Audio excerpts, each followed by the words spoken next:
अस्सलाम वालेकुम। यम with some के साथ आप सबको खुश आमदीद। उम्मीद करती हूँ आप सब खैरियत से होंगे, मज़े में होंगे, खुशबाश होंगे। आज मैं आपको सिखाने जा रही हूँ बेहतरीन बेस्ट चॉकलेट केक बनाना। बहुत आसानी से घर पे बन जाता है, लेकिन मिलता हम लोगों को ऐसा केक सिर्फ बेकरीज में है। तो विदाउट फर्दर डू हम आपको सिखाते हैं। ये थोड़ी सी लंबी रेसिपी है, सो हम आपको बताते हैं कि इसके लिए आपको चीज़ें क्या चाहिए हैं।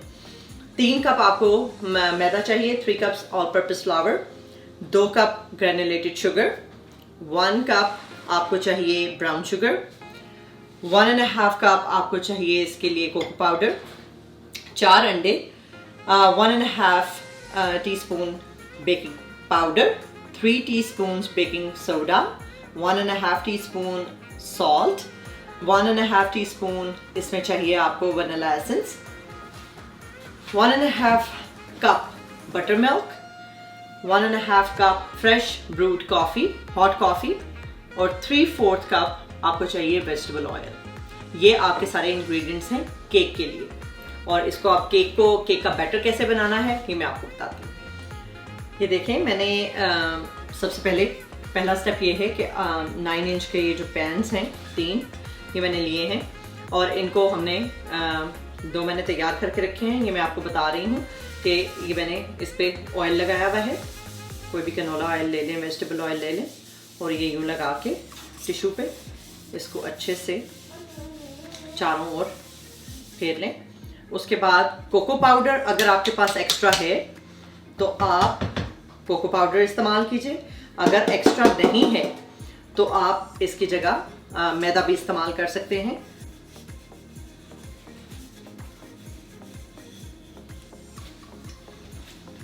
हमारे पास ये तीनों अब रेडी हो गए हैं हमारे पैन्स। इनको हम हटा देंगे और उसके बाद हम अपना ओवन प्रीहीट पे लगा देंगे 325 डिग्री फ़ारेनहाइट या 163 सेल्सियस पे आपने प्रीहीट पे लगा देना है, और उसके बाद हम केक का बैटर तैयार कर लेंगे। अब मैं 3 कप जो मैदा है हमारा, उसको एक बोल में, जो हमारे ड्राई इंग्रेडिएंट्स हैं, हमारा कोको पाउडर और सॉल्ट, बस इनको हमने बहुत अच्छे से मिक्स कर लेना है, इन सारे ड्राई इंग्रेडिएंट्स को। अब ये देखें, मैंने तीनों इंग्रेडिएंट्स को मिक्स करके, लेकिन कोई लंप नहीं रहना चाहिए उन इंग्रेडिएंट्स को, तो हम इनको सिफ्ट करेंगे। अगर आपके पास ऐसी छलनी नहीं है तो आप जो रेगुलर आटा छानने की छलनी है उसके अंदर इन तीनों चीज़ों को चाहे तो पहले सिफ्ट कर लें, चाहे तो बाद में इस तरह से मिक्स करके तीनों को सिफ्ट कर लें और अच्छे से इनको कंबाइन करके सिफ्ट कर लें। इससे आपका जो मिक्स करने का प्रोसेस है वो बहुत आसानी से हो जाएगा बाद में, क्योंकि इसमें कोई भी मोटे लम्प्स नहीं होंगे। इसमें हमने अब एक बड़े बोल में अपनी 2 कप जो चीनी थी हमारी ग्रेनुलेटेड शुगर, वो हमने डाली, 1 कप ब्राउन शुगर वो डाली, और उसके बाद हमने इसमें जो 3/4 हमारा वेजिटेबल ऑयल था, चॉकलेट केक के लिए वेजिटेबल ऑयल बेहतर रहता है, लेकिन आप कैनोला इस्तेमाल कर सकते हैं, उसको डाल के हम अच्छे से मिक्स कर लेंगे।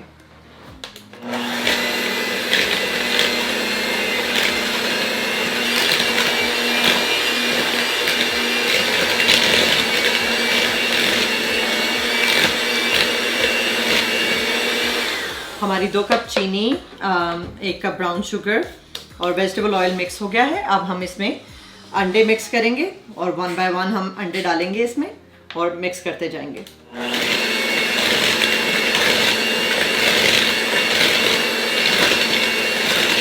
अंडों से बहुत लश इसका टेक्सचर बन जाता है, और मेक श्योर हमने ये करना है कि इसमें कोई भी किसी किस्म के लम्प्स नहीं रहे। टेक योर टाइम, एक एक करके अंडे ऐड करते जाएं।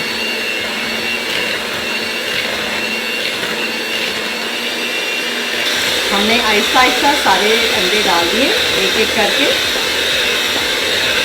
और अपना वक्त अच्छे से लीजिए और इनको बहुत अच्छे से कंबाइन करना है। सॉरी, आपको मुझे सुनने में मुश्किल हो रही होगी इसकी आवाज़ की वजह से। अंडे और हमारी ग्रेनुलेटेड शुगर, ब्राउन शुगर और हमारा वो मिक्स हो गया है इस वक्त। वेजिटेबल ऑयल, अब मैंने इसमें डाल दिया अपना वनीला एसेंस, साथ कॉफ़ी और साथ बटर मिल्क, ये सब चीज़ें रूम टेम्परेचर पे होंगी तो केक बहुत अच्छा बनेगा।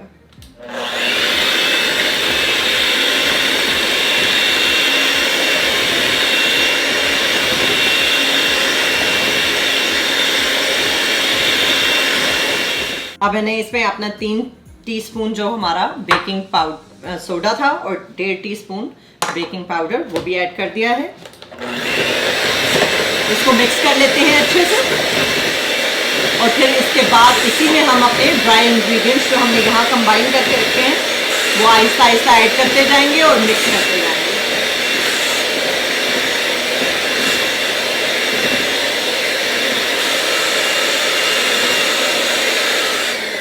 अब इनकी बारी आ गई, थोड़ा थोड़ा ऐड करते जाएंगे और मिक्स करेंगे ताकि बहुत छींटे नहीं उड़े, बल्कि मैं इसको पहले थोड़ा सा डाल के और स्पैचुला से मिक्स कर लूंगी ताकि उड़े नहीं।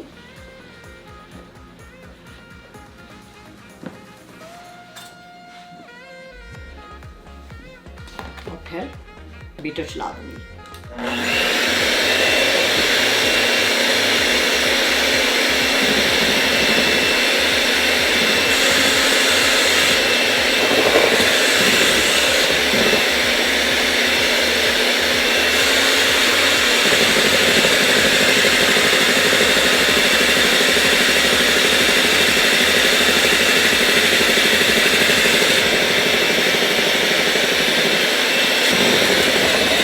इसमें अगेन हमारा 1 कप कोको पाउडर था, 3 कप मैदा था और सॉल्ट था।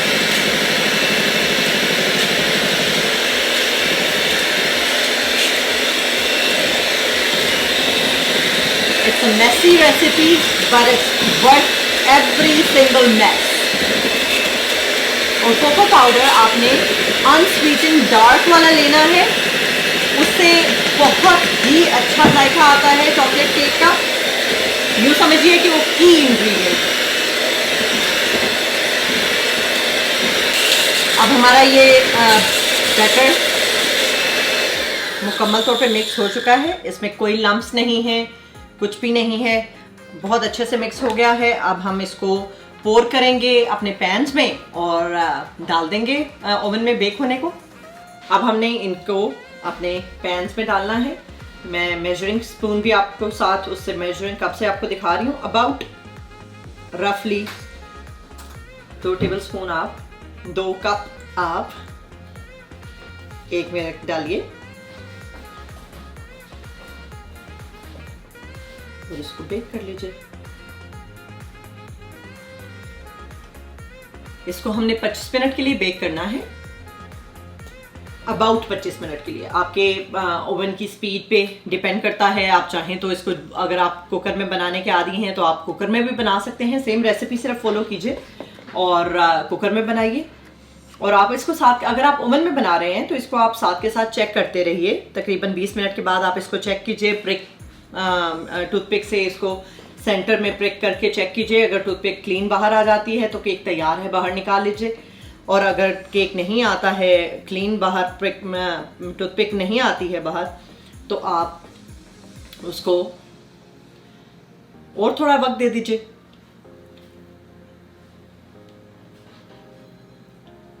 अब तकरीबन 2.5 कप हर एक में आप इवनली इसको डिस्ट्रीब्यूट कर लें। आप क्या 2.5 कप डलता है, 3 कप डलता है, जैसे भी डले,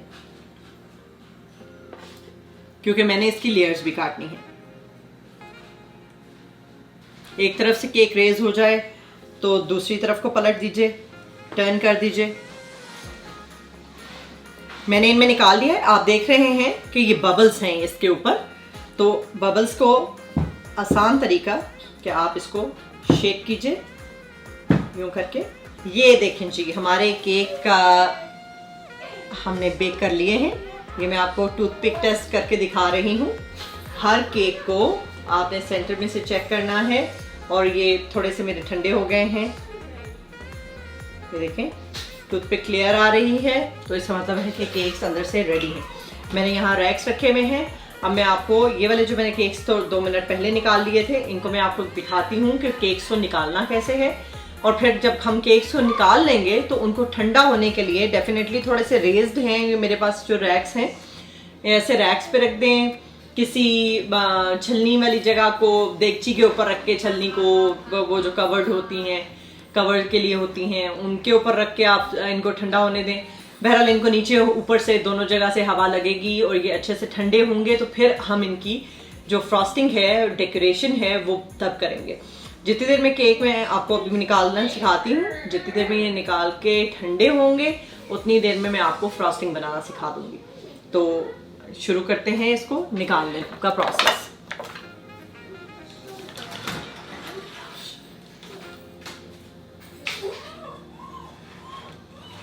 हमने इसको, ये देखें, कोई सा भी स्पैचुला, अगर आपके पास ऐसा स्पैचुला नहीं है तो आप कोई सा भी अपनी नाइफ ले लें, छुरी ले लें और उससे आप करें और यूं करके केक को बाहर निकाल लें। यूं हमने केक निकाल लिया, ये देखें इसमें से अभी धुआं उठ रहा है। मैं यूं ही सारे केक निकाल के इसको रख देती हूँ ठंडा होने के लिए और आपको फ्रॉस्टिंग बनाना सिखाती हूँ। अब हम आपको इंग्रेडिएंट्स बता देते हैं जो आपको चाहिए हैं 6 लेयर केक के लिए, चॉकलेट केक के लिए। और ये बेस्ट बटर क्रीम फ्रॉस्टिंग आप कभी भी कहीं से भी लेंगे, इस रेसिपी से बेहतर रेसिपी आपको नहीं मिलेगी। ये 6 लेयर्स के हिसाब से है। अगर आप इसी तरह से जो 3 केक्स बनाए हैं हमने, उसको बीच में से काटना नहीं चाहते हैं तो आप 3 लेयर केक भी बना सकते हैं। उसके लिए आप रेसिपी को 2/3 यूज करेंगे फ्रॉस्टिंग के लिए। लेकिन मेरी 6 लेयर्स के लिए आपको चाहिए होगी 9 cups confectioner sugar, 2 cups of आपको चाहिए होगा कोको पाउडर अनस्वीटेंड डार्क। यहाँ मेरे पास है 24 टेबलस्पून ऑफ बटर, जो कि आप तकरीबन 339 ग्राम ये बनता है। उसके बाद 2 cup heavy whipping cream, real generous pinch of salt और 2 टीस्पून आपको चाहिए होगा इसके लिए वनीला एसेंस। अब मैं आपको बताती हूँ कि बनाते कैसे हैं। अब हमने छने हुए कन्फेक्शनर शुगर कोको पाउडर में ये रूम टेम्परेचर पे जो हमारा बटर है ये डाल दिया है। अब हम इसको अच्छे से बीटर से मिक्स कर लेंगे। इसकी क्रम्बली सी शेप हो जानी चाहिए।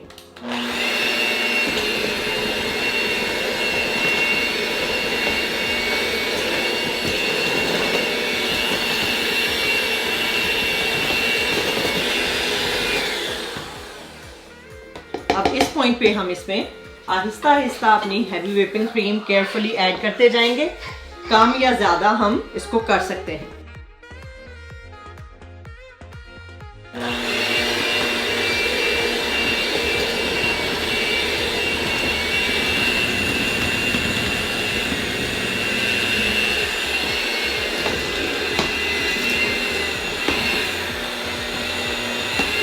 बोल चेंज कर दिया ताकि आप लोगों को सही तरह से नजर आ जाए, क्योंकि मैस वाला पार्ट जरा गुजर गया था तो छोटे बोल में काम हो सकता है। अब ये देखें, बेहतरीन lush dark brown creamy butter cream frosting है ये। अब ये अच्छे से कंबाइन हो चुकी है। आपकी व्हिपिंग के टेम्परेचर पे बहुत डिपेंड करता है कि अगर वो ज़रा सी भी गर्म होगी तो आपको व्हिपिंग कम डालना पड़ेगी और ठंडी होगी तो ज़्यादा डालना पड़ेगी। सो शुरू 1 कप से कीजिए। अगर आपको कम ज़रूरत हो तो कम डाल लीजिए, ज़्यादा ज़रूरत हो तो आप 1/4 कप और डाल सकते हैं। आपको जब ये क्रीमी टेक्सचर मिल जाए तो उसके बाद आपने इसमें अपना 2 टीस्पून जो आपका वनीला एसेंस है और तकरीबन 1/4 टीस्पून 1/4 टीस्पून इसमें सॉल्ट ऐड करें और इसको फाइनल एक दफ़ा मिक्स करें। वनीला एसेंस एंड में डालने का फ़ायदा ये होता है कि खुशबू बहुत अच्छी आती है।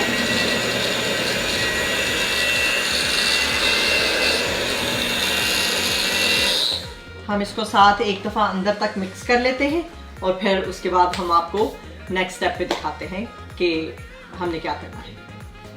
हमने फ्रॉस्टिंग बना ली थी। अब हमने आपको ये दिखाना है कि हमने केक्स की लेयर्स कैसे काटनी है। आप केक नाइफ भी यूज़ कर सकते हैं अगर आपके पास है। अगर आपके पास केक नाइफ नहीं है तो आप कोई भी बड़ा शार्प नाइफ लीजिए, मेक श्योर कीजिए कि आप उसको अच्छे तरीके से तेज कर लें और उसके बाद आप इसको यूं करके काट लें। ज़्यादा परेशानी वाली बात कोई भी नहीं है क्योंकि हमारे पास फ्रॉस्टिंग है और हम फ्रॉस्टिंग से वैसे भी इवन आउट चीज़ों को कर सकते हैं। ये देखें, सी यूं आप लेयर्स काटेंगे और इनको आप साइड्स पे रखते जाएंगे। ये टूल बहुत हेल्पफुल रहता है किसी भी केक को उठाने और रखने के लिए तोड़े बगैर। तो अगर आप लेयर्स बनाना चाहते हैं तो invest in something like this, और यू कैन यूज़ आप बिल्कुल फ्लैट एक प्लेट इस्तेमाल कर सकते हैं जो थिन हो। और इसी तरह से अब हम बाकी सब केक्स की लेयर्स काट लेंगे। अब ये देखें, इसके अंदर आपको ये होल्स जो नज़र आ रहे हैं, इसका मतलब है कि ये एयर पॉकेट्स थी सारी, और ये स्पंजी केक है आपका बहुत। यही गोल होता है किसी भी केक को बनाते हुए। उसके बाद हम इनकी लेयर्स करते जाएंगे बहुत आसानी से, बहुत आराम से, कोई वो मुश्किल तरीक़ाकार नहीं है। आपके पास कोई भी नाइफ हो, आप उसके साथ भी ये स्प्रेड कर सकते हैं। और फ्रॉस्टिंग कंप्लीटली आपकी बटर क्रीम फ्रॉस्टिंग है। ये हैवी वाली फ्रॉस्टिंग होती है और क्रीमी, बहुत अच्छा टेक्सचर है इसका। और जो डार्क अनस्वीटेंड कोको यूज़ करने का मकसद ये होता है कि ये ओवरली स्वीट नहीं होती है। आपको कड़वा भी नहीं लगेगा केक और आपको ओवरली स्वीट भी नहीं लगेगा। तो आपको आपने ये देखें, आप इसको पूरे एजेस तक फैलाइए, फैलाते जाएं और लगाते जाएं। ज़रा ज़्यादा फ्रॉस्टिंग का फ़ायदा ये होता है कि आप जब केक काटते हैं तो वो अलग अलग आपको टियर्स नज़र आते हैं और वो किसी भी केक के लिए वो गोल होता है कि आप जब अपना उठाएं केक तो उसमें अलग अलग आपको लेयर्स नज़र आए।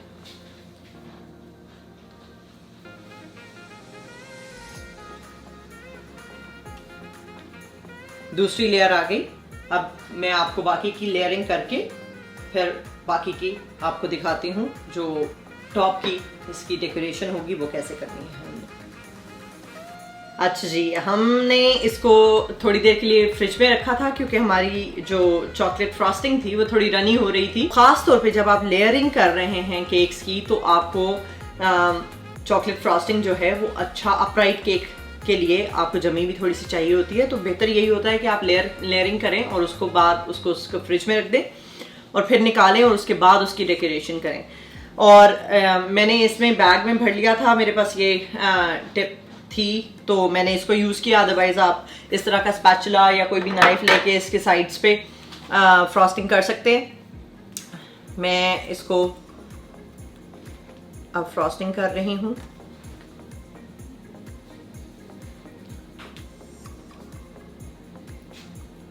मेरे पास ये ज़रा बैग्स छोटे थे, हो सकता है कि मुझे ये रीफिल करना पड़ेगा,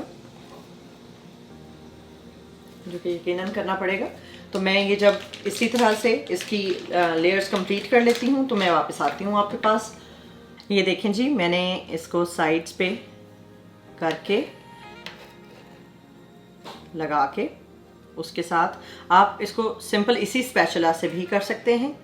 आप इसको जिस तरह से मैंने आपको बताया बैग में डाल के उसके आगे वो अटैचमेंट लगा के उस तरह से भी कर सकते हैं। It's all up to you. तो यूँ आप इसको फिनिश करेंगे आहिस्ता आहिस्ता। आप इसमें जब फिनिशिंग स्टेप्स पे आ जाएं तो आप पानी में अपना स्पैचुला भिगोते जाएं और इसको बिल्कुल दबाए बगैर इसको फिनिश करने की ट्राई करें। और इसके लिए एक बहुत आसान सा टूल मिलता है, वो आप किसी भी जगह पे चले जाएं तो आपको इस तरह का टूल मिल जाएगा। आपको बहुत ज़्यादा इसको करने की ज़रूरत नहीं पड़ेगी। आप इसको एंड में किसी भी इसके एज के साथ रख के यूँ और इसको करेंगे तो ये बिल्कुल बराबर हो जाएगा। आपको बहुत ज़्यादा मेहनत करने की ज़रूरत नहीं पड़ेगी। You don't have to be a professional for this. ये देखें, हमने इसकी फ्रॉस्टिंग कर ली है और जैसे कि आप देख रहे हैं मैंने इसको मुकम्मल तौर पे स्मूथ नहीं किया है क्योंकि हमने इसकी डेकोरेशन इस तरह से करनी है कि आपको मुकम्मल तौर पे इसे स्मूथ करने की ज़रूरत नहीं है। अगर आप इसकी डेकोरेशन किसी मुख्तलिफ तरीके से करना चाहते हैं तो आप इसको मुकम्मल स्मूथ कर सकते हैं। उसका आसान तरीन तरीका ये होता है कि आप अपने स्पैचुला को डिप करें, अच्छे से शेक करें और फिर उसके बाद आहिस्ता आहिस्ता उसको एजेस उसके सारे स्मूथ करते जाएं। अब मैं आपको इसकी बाकी की डेकोरेशन करना दिखाती हूँ। ये देखें, मैंने इसकी डेकोरेशन शुरू कर दी है। बहुत ही सिंपल स्टेप है। आपको ये वाला डिज़ाइन नहीं आता है तो आप सिंपल राउंड्स बना सकते हैं। आपको नोज़ल चाहिए बस, और आपके पास नोज़ल नहीं भी है तो तब भी आप नोज़ल के बगैर भी इसके ऊपर सिर्फ चॉकलेट चिप्स, जैसे जो मैं नेक्स्ट स्टेप करने लगी हूँ अब, वो कर सकते हैं।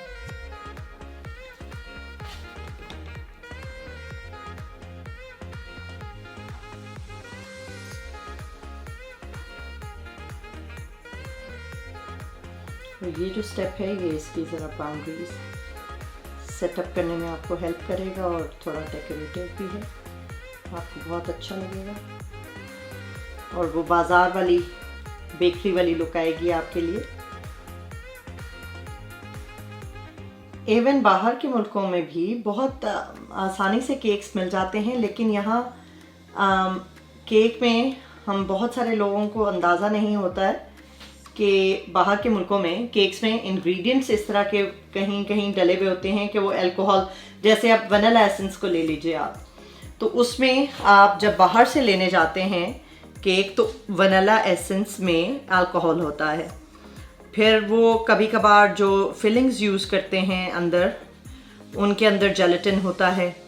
तो अगर आप इफ़ यू कीप हलाल तो उसके लिए वो मसाइल पैदा करती हैं फिर ये सिचुएशंस।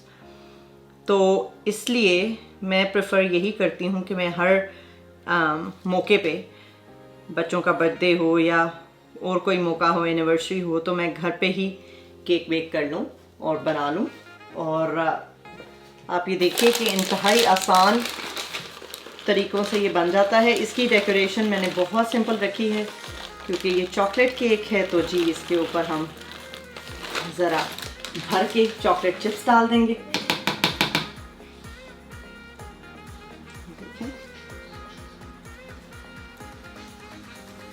आप चाहें तो चॉकलेट चिप्स को आप अपनी डेकोरेशन के ऊपर तक लेके जा सकते हैं और चाहें तो यहाँ सिर्फ सेंटर में रहने दे सकते हैं। फाइनली ये केक हमारा रेडी है। इसको काट के आपको इसको डिश आउट करके दिखाते हैं और टेस्ट करके दिखाते हैं। ये देखें जी, मैंने इसको केक के एक स्लाइस को काट करके आपके लिए यहाँ रखा है। देखें कितनी अच्छी ये लेयर्स नज़र आ रही हैं। आप इसको फ्रॉस्टिंग केक देख सकते हैं और यही गोल है। और मुझे तो अब मज़ीद इंतज़ार नहीं हो रहा है। ज़रा इसको चख के बताते हैं आपको कि कैसा बना है।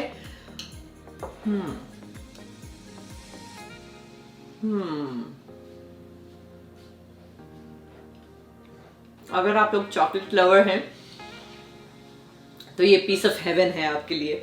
बहुत ही अच्छा बना है। अब बाकी का फैसला आप करेंगे, बनाएंगे, इसको ट्राई करेंगे और मुझे बताएंगे कि कैसा बना, आपको ये रेसिपी कैसी लगी। जल्द अज जल्द इस रेसिपी को बनाइए, ट्राई कीजिए और लाइक कीजिए मेरी वीडियो को। अगर आपको पसंद आए तो कमेंट कीजिए, अपने दोस्तों के साथ शेयर कीजिए और कोई भी सवाल हो तो मुझसे पूछिए। मैं हर वक्त हाजिर हूँ आपका इसको जवाब देने के लिए आपको। और बेल का आइकॉन दबाइए ताकि आपको मेरी हर आने वाली रेसिपी जल्द से जल्द मिले। अपनी दुआओं में याद रखिए। अल्लाह पाक आपकी हर मुश्किल को आसानी में तब्दील फरमा दें। दोबारा हाजिर होंगे आपके लिए एक नई रेसिपी को लेकर। अल्लाह हाफिज़।